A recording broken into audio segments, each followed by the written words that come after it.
Bumuhos ang samot-saring reaksyon mula sa mga netizen patungkol sa isang viral Facebook post kung saan nanghihingi ng advice ang isang anonymous sender kaugnay sa natanggap nitong engagement ring.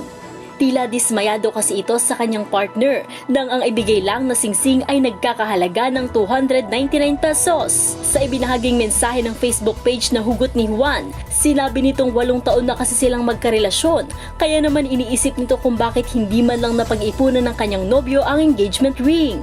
Sa post, kini-question din nito ang kanyang halaga at kung dapat daw ba ito umanong gawing big deal ang pangyayari. Dagdag pa ng sender, hindi raw umano alam ng kanyang nobyo na nakita niya online ang ibinigay na singsing sa kanya. Ang simpleng post, gumawa ng ingay at diskusyon sa mga netizen.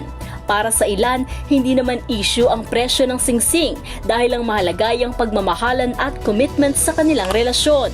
Mayroon din namang mga naintindihan ng sentimiento ni sender at sinabing huwag munang i-invalidate ang kanyang nararamdaman at pinayuhang kausapin ng mahinahon ang nobyo nito. Ang ilan naman ay naglaan din ng oras para gumawa ng panibagong post para ilahad ang kanilang saloobin sa issue. Sa isang post, ibinahagi ni Prince Umpad na walang problema sa halaga ng singsing, ngunit importante pa rin naman ang effort pagdating sa wedding proposal. At payo pa nito sa mga kababaihan, huwag humanap ng lalaking mayaman, bagkos pakasalan ng isang lalaking may pangarap at ginagawa ang lahat para maabot ito. Nagbahagi rin ng iba't ibang sentimiento ang mga user sa social media platform na X. Ayon sa ilan, sinasalamin ng singsing ang kahandaan ng lalaki na pakasalan ng kanyang girlfriend. Kaya naman bagamat iba-ibang pananaw sa issue, mahalaga pa rin makita at maramdaman ang effort lalo na sa usaping kasal.